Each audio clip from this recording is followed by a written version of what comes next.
So we're going to talk. Hey, how's it going? I'm gonna share a little bit about gilding today, um, and the process as well as material.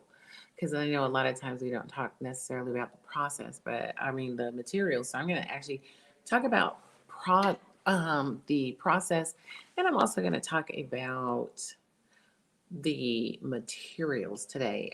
If you've been following Creative Quarantine, you know I'm working on a piece that's called Mother of All, and it's right here.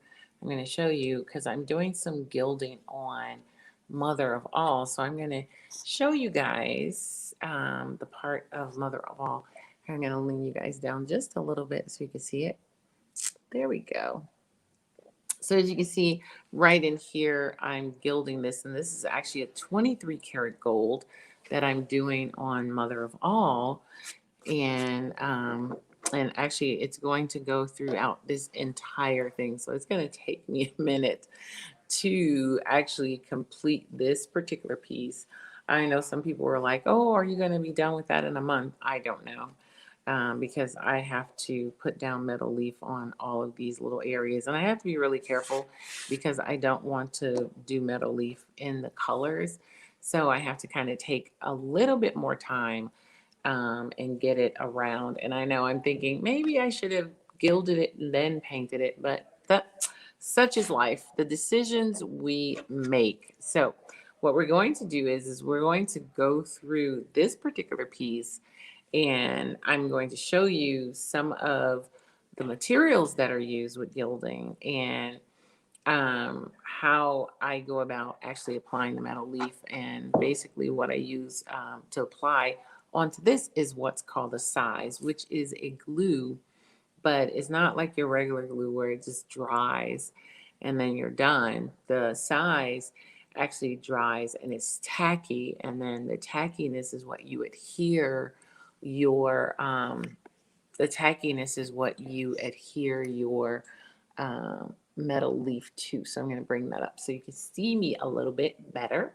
And then over here on this table, I have all of the materials that I want to show you, because you have to actually use different sizes for different things. Like when I glue to wood and paper, I use a water-based size. But when I do gilding on metal, I use an oil-based size. So it's a little different.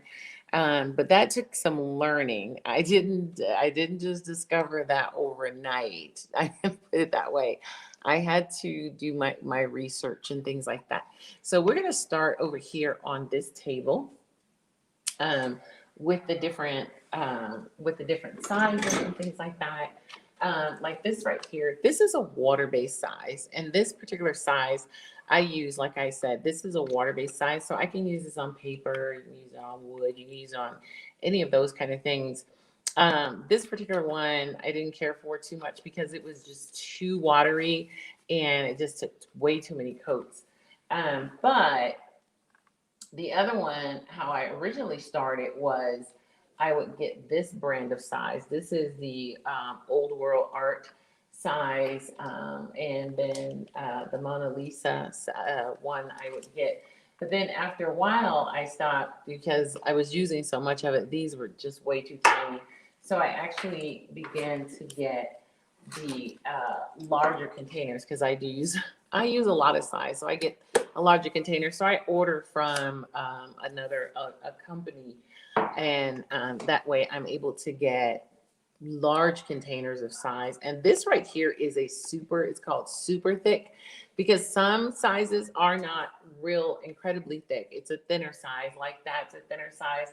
And sometimes this is a thinner size. This is another size that I picked up. This is one I picked up, I think, at Hobby Lobby. It's okay. I don't use it much, but it's there in a pinch. But as you can see, I don't think I'll need the pinch. But the other thing about size is it will dry out on you. So if you don't have the proper, if you don't have a proper container to hold it after you open it, because it's like anytime you open something, it starts evaporating or drying. And so size will dry out on you. It will dry out on you. And I find that just about everything. So I use like Rubbermaid containers. I love when I find these at the thrift store, I buy them because this is, I'll tell you what this is too. This is a red base coat, and I buy that pretty big too because it's right here. So I buy my red base coat pretty big too, because I don't want to run out of it. And as you can see, I'll turn you around. I do a lot of gilding if you look at my work. So you can see I do a lot of gilding. And if you know anything about my work, I'm going to turn you guys around. So you can see I do a lot of gilding. That whole wall, all of those pieces are gilded over there. And then there's some other ones over there. So I gild a lot of my work. So having these large containers, and there's even more. I mean, I gild even, like these pieces here. I'll show you. This particular piece is gilded too. I don't know if you can see that, but you can see his pants and the ones over there. So I gild a lot of my work. So having a large container of metal leaf is woohoo a great idea, and also base coat. And I'll tell you the story. When I originally started doing metal leaf, we had gone to Paris and we went to the Louvre, and we'd been there a couple of times. And this particular time, we visited the Italian Renaissance section, and that's when I discovered I wanted to start gilding my work. So I was like, ooh, I'm going to start gilding because I love this.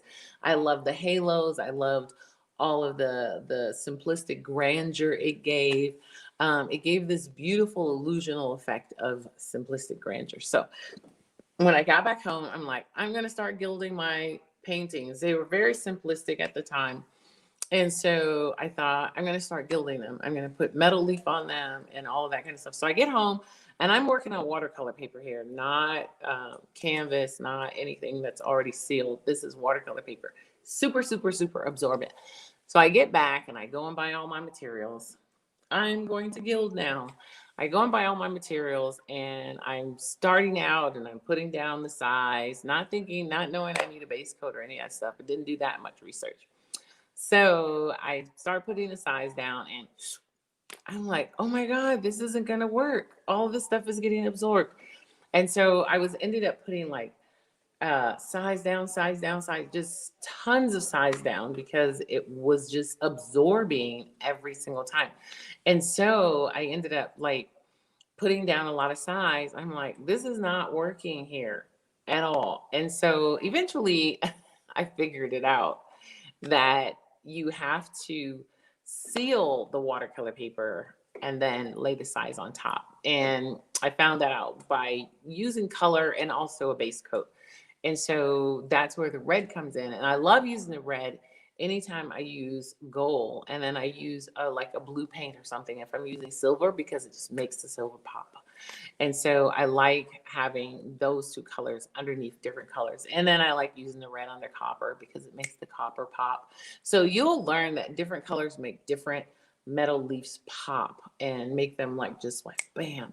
And so those are the things that I've learned in different colors that I've learned to put underneath. And so your base coat can be an actual base coat that you buy, which is this right here, or it could be like a really nice acrylic paint that kind of seals if you're working on watercolor paper. But I tend to use base coat even when I'm using wood or things like that. Even if I've sealed the wood and all that kind of stuff, I still like to use the base coat because the base coat kind of is my guide to of where I want to put the metal leaf. So think about that when you're doing it. So these are the things that I use. A base coat. Once I'm finished done painting and I'm going to add the leaf, I use a base coat, and then after the base coat dries, then I put the size down.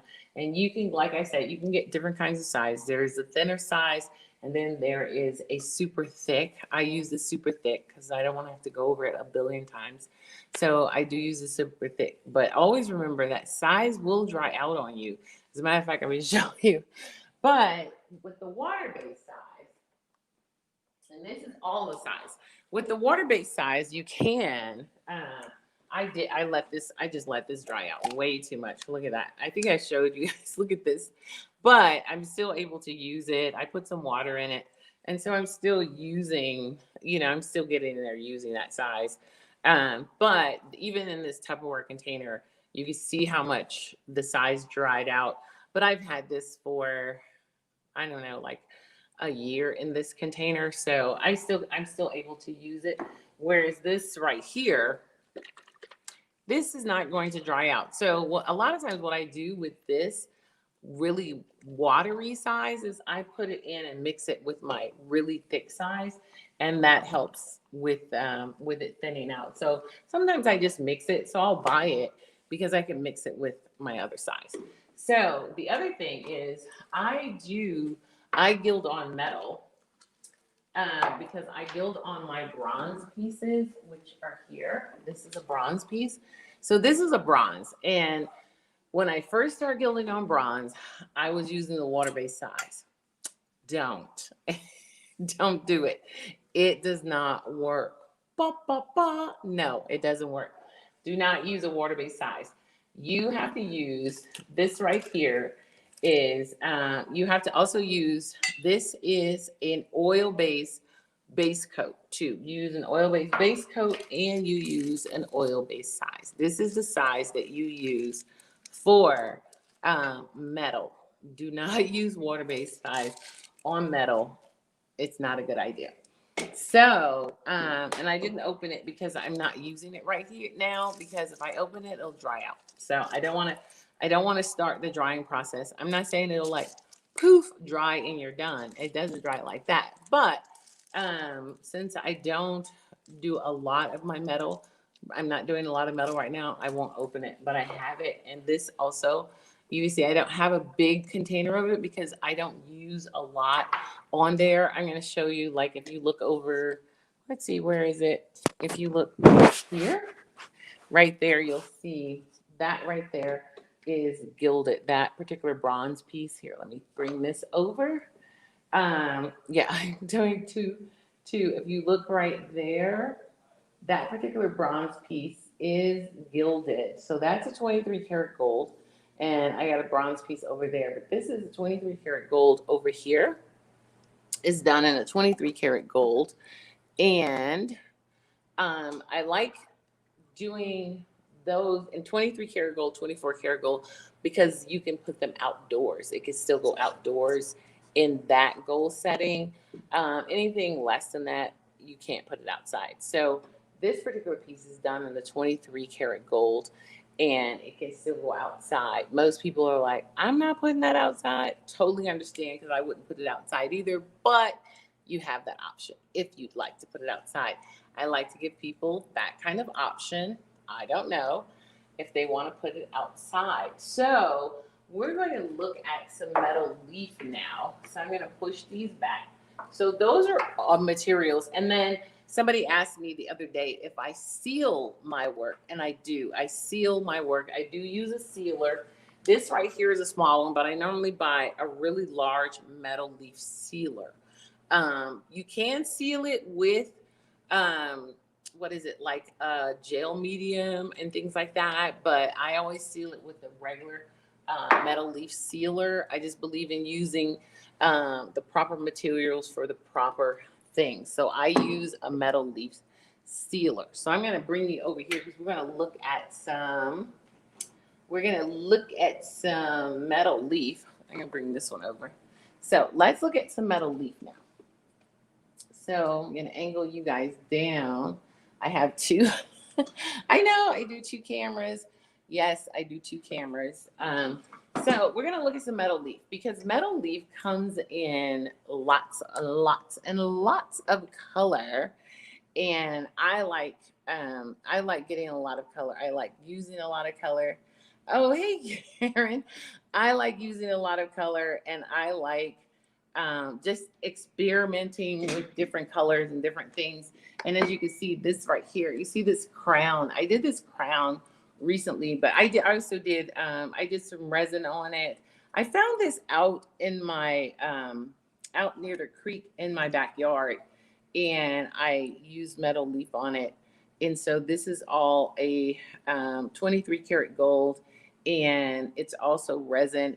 but I'm not sure if I'm done with it yet. So that's why it's still just kind of hanging around. But I call it "Take Me to the King," and because it just looked like a crown when I found it. It was a beautiful piece of just dried wood, and I treated it, cleaned it, and then I metal leafed it and I resined it. So it's pretty neat. I think so.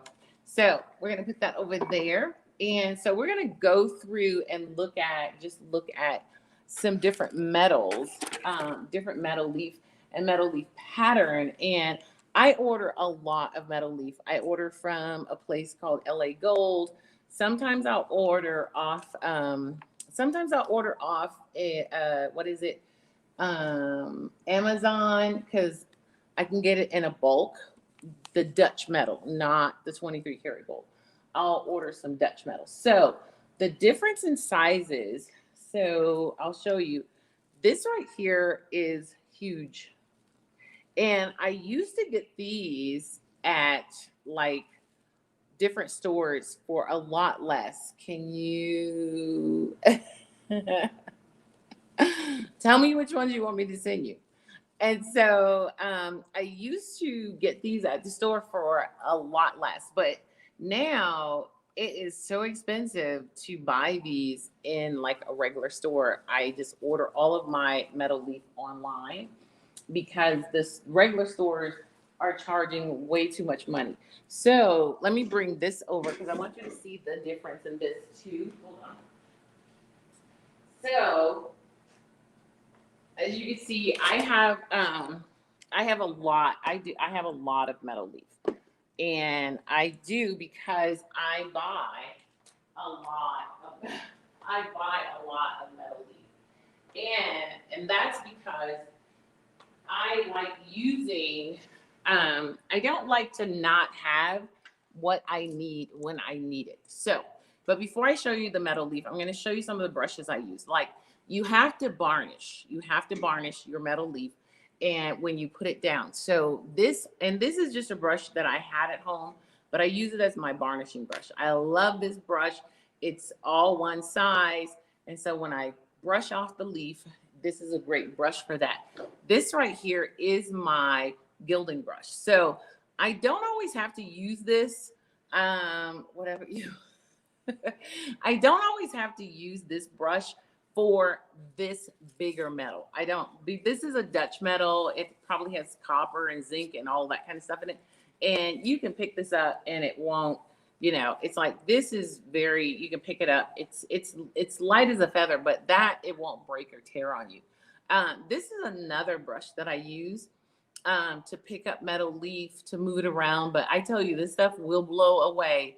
But mostly I use these two brushes when I'm using white gold and 23 karat gold, 21 karat gold, any of those golds. I use these brushes because it's easier for me to pick them up and it's easier for me to put it on there. Now you can get metal leaf where it's already attached to the paper, which is great. I've used that too, but I don't like that as much. That's, you can get the 23 karat gold. It's already, and it comes on individual sheets and it doesn't come off until you attach it to the size. And then you just take the paper off. Now that's great if that's if that's what you like, but I find that sometimes it doesn't stick quite like you want it to stick. And so I'd rather have it in loose leaf. So 23 karat gold and 21 karat gold comes in sheets of this size. You can see the difference. Look at that. Crazy, right? This is the size sheets that 23 karat gold and white gold come in versus Dutch metal, things like that. They come in that one. And they come in little tiny flat sheets. And I do, like for me, I am, you know, I use it very sparingly, very sparingly. So like with this right here, I'm like glop, glop, glop, glop it all on. But when it comes to my 23 karat gold and white gold, I'll cut it in little strips and put it in one at a time, so that I don't waste. I'm very conscious of waste because gold is sold at gold metal, 23 karat gold, and all of those are sold at gold prices. So sometimes it's more, sometimes it's less. But either way, it's still going to be expensive. The gold metal leaf, the pure gold metal leaves are expensive, and so is the white gold.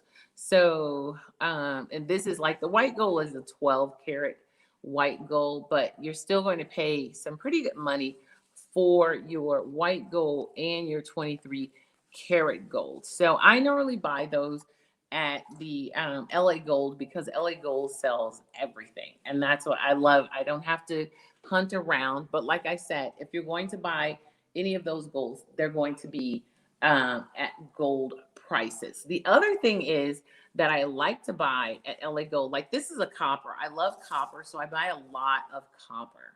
As you can see, I buy a lot of copper because I love using it on, especially my mail pants. I like anytime I do mail, I like to use copper on, I call them my mail pants. I like to use copper. My absolute favorite pattern is I call it the sunburst pattern. And I used to be able to find the sunburst pattern anywhere.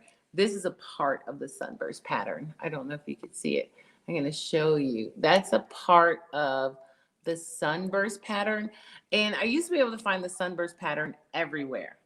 And then all of a sudden you could find it nowhere at all. So now I have to hunt down the sunburst pattern. But LA Gold, every now and then, they will carry the sunburst pattern. But you can see, if you look, like this is, I call this my treasure trove of, I have a dawn, I have greens. This right here this is a sterling silver. Now, I used to use a lot of sterling silver, but if you know anything about sterling silver, it tarnishes. And so sterling silver will come in the large sheets as well. But look at what happens to sterling silver after it sits for a while. It tarnishes. But what I found is I actually like that tarnished color. So I will use that on certain pieces because I actually like the tarnished color. Hey, how's it going? Good night. All right, Karen. I actually like the tarnished color, so I still use the 23 karat gold because I like to have that burnt edge. And then what I'll do is I will go in later and put a white gold. Look how beautiful that tarnished color is. You see that? Isn't that beautiful? I think it's gorgeous. So I will use the sterling silver because I do like the look of the tarnished color once it's tarnished. So you can use that. So I do use a sterling silver, and the sterling silver you can still get in the large sheets, but you have to order them. You can't pick them out. I used to be able to get these at stores, but you can't get them at stores. Here is a starburst right here, and this is my absolute favorite one because I just love the starburst, and I love using the starburst on so many things, so many things. So I normally use the red starburst and the blue starburst. And now I'm finding I have several blue starbursts that I didn't know because I have so many packs. And you can find copper. You can find copper just about anywhere. This is a copper packet I've had for a long time, but now I just buy it. This is a green, which is pretty as well. That's a starburst green pattern. I don't use green a lot, but I like having it. This is a neat pattern too. So these are some of the patterns that if you go to the stores, you might be able to find these at the store. Here's the red starburst right here. There's a red starburst. So you might be able to find these patterns. See that? That's red. I love these. Starbursts are a lot of fun. So you might be able to find a lot of these patterns. You won't be able to find the starburst in the stores. But you might be able to find some of these other patterns. There are patterns that you can find in the store. But I find that most of my patterns, I find them at LA Gold. I go to LA Gold. The other thing that I buy is, let me see if I can find it. They're packs, they're just random packs of leaf all squished together.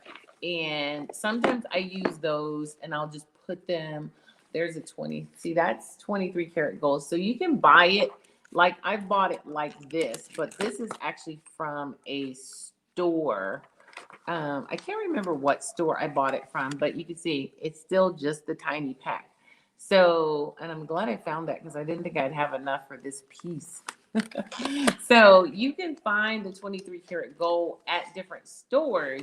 But like I said, most of the time when I buy 23 karat gold, I buy it in offline. Now this right here is nice because this is just a flake. These are all flakes. So if you ever want to just use a bunch of flakes, you can buy just a pack of gold leaf flakes. Now I don't have to buy flakes because I make them. I save once I start taking them off of, once you start varnishing and everything starts dropping, I put them in little containers like this. And if you look in here, it's got all kind of flakes in them because I save all of my flakes. And the reason I do that is because sometimes I might have to patch something here and there. This right here, you can see it. If you look in here, it has flakes all in it. So I make once all my flakes start dropping, I put them in here. Now I'm going to show you some really interesting color patterns. This is another copper that I have. This is a color pattern right here. Now these are all Dutch metals and they're called variegated metal. This is all variegated metal and you can see how neat the colors are. So that's a variegated metal. This right here is a Dutch metal and this is not sterling silver. This is just a Dutch metal silver. This will not tarnish. This will not tarnish on you at all. You can put this on anything and it'll stay pretty much that color silver. Now I don't use silver a lot, not this kind of silver. Now I will use the white gold and I will use the sterling silver, but I don't use just the Dutch metal silver that often. So let me show you some of the really neat patterns that you can get online. So this right here is a really cool pattern that I like a lot. And this is basically a variegated metal. It's called a variegated metal. And what it is a heat treated. They heat treat these metals to create these patterns. So this is a heat treated metal and that's how the pattern's created. So that's one pattern and I love that pattern. And so I like buying different variegated leaf patterns and different variegated leaf colors. So you can see I bought several of those patterns and I'll buy like different patterns and buy several of those. Now this right here is a really fun pattern and I think I have one open. I do. This is a really fun pattern. And what I love about LA Gold is that they have so many really, really fun patterns. So here's a really fun and funky pattern. It has rings. It's like circle rings, which is really cool. So as you can see, there's so many really cool patterns. Let me show you. So many really cool patterns that you can buy offline and in so many different colors till you end up just going crazy, just crazy.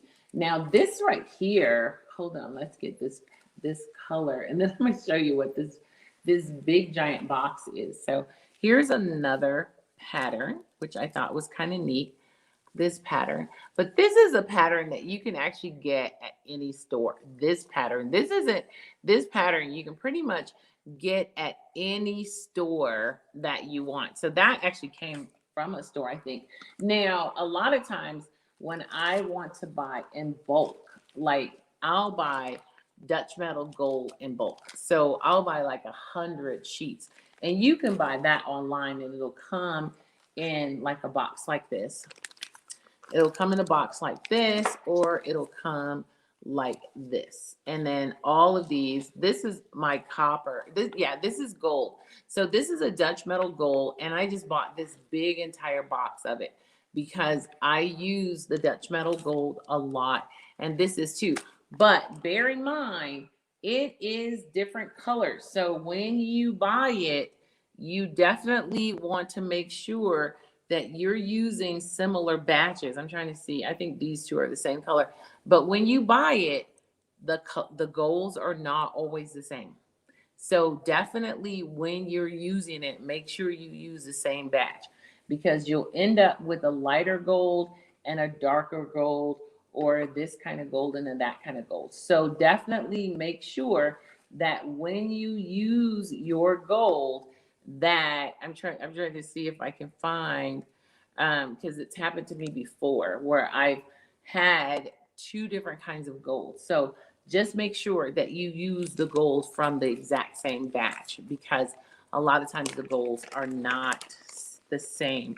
The color might be darker on one and lighter on another. So you want to definitely make sure. And you can't, it doesn't look like you could see the difference, but there is a difference in the gold. So just make sure that whatever gold you buy, you use that same exact one on each of your whatever you're doing. Just use that same batch. Don't switch batches because you'll have different colored golds in so and then in here I have some silver. This is the Dutch metal silver that I have in here. So you can see there's lots and lots and lots of patterns. This is a fun pattern right here. This is square because I just want to show you all the really cool patterns that you can get. Now, mind you, this isn't something that you would use. See that? This is not something that you would use on metal because this is all Dutch metal. I mean, you can use it on metal, but not if you're going to put it outside. I wouldn't use this if it's going to go outside. Do not use this metal for outside use at all. And then see, that's the red. I showed you the blue, but that's the red. Isn't that beautiful? Pretty. Yeah, that's the red. And then here's another neat pattern. I just have a huge box. I don't know, you can't see it, I'm sorry. I have huge boxes, just boxes and boxes of metally, just boxes and boxes. And this is a really neat one too. I bought this one in LA Gold. This one, you see that? Isn't that a beautiful pattern? So a lot of the patterns you can find in the store, and that differs from the pattern that you can find in the store. This is the pattern you can find in the store, and this is the one you order online. It's a different pattern. It may not look so different. You're like, well, Louise, that doesn't look very different. Trust me, it is different. So let's see what else we have down here. We have some more copper. And so I store this in all kinds of like little containers. I have bits and pieces that I save. Like these are bits and pieces that I'll save because I try not to throw pieces out if I don't have to. So I'll save bits and pieces here and there just so that I can use them later because I never know when I'm going to run out. So this is not even all of it. I still have more boxes of metal leaf because I never know what colors I'm going to use and I never know what colors I'm going to want. This is a little different pattern too. This pattern is pretty cool. Look at this pattern. So I just wanted to show you like all of the really cool patterns that you can find. You're not just stuck with just like the basic patterns that you find in the store. You can order some really cool patterns online in metal leaf, and you can order them in reds, you can order them in greens, you can order them in blues, you can order them in so many different colors. Hold on, let me see. There we go. I want to show you this. I really like this one. It's just like all over the place color, which is fun. That's a fun color. So, but as you can see, I have all kinds of colors, and I have those in red and I have those in blue, and and the squares also are in red and blue. So it gives me a lot of different colors to work with. And then I just leave them, they're just all in here. And so whenever I want to use them, so these are all different ones. So I try to keep them in a box until I use them. And then when I use them, they're just everywhere. Everything's kind of up for grabs. Once I use them, everything is up for grabs all over the house. Well, not all over the house. Sometimes you should see my studio. My entire studio floor is literally covered in metal leaf, especially when I'm making some of my bigger pieces. I just have metal leaf all over the entire house. So you can see all of the, and this is not even like the bulk of it. I still have other boxes and containers of metal leaf floating around. So I just wanted to kind of give you an overview of the different metal leaves and the different brushes. Normally when I'm gilding, I can throw these away. I just never do. Normally when I'm doing gilding, I just use inexpensive brushes because even though it's a water-based paint, you can't always get it out of the brush. So I just use inexpensive brushes, and I just keep a bunch of inexpensive brushes around just for that purpose so that I can use them. And you need to use, like, if you're going to use brushes, I use something like this when I'm painting larger areas. And then I use really, really small, tiny brushes to get into some of the smaller areas. So you can use any inexpensive brush. I like buy giant sets of inexpensive brushes because these are the kind I like. This is a synthetic brush, but it also is a this particular synthetic brush. These are a smoother brush, so it goes on pretty smoothly.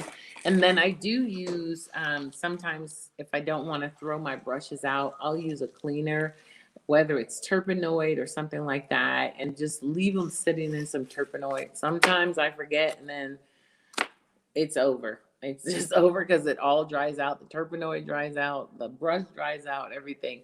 But that's what it helps, it works. So, but that's one of the things that you can do. And I just wanted to kind of give you an overview of gilding and how I go about doing it and the materials that I use when I'm doing gilding, because I do quite a bit of gilding. So if you have any questions, let me know because I'm always here for you. So I'm going to sign out and thank you so much for joining me today.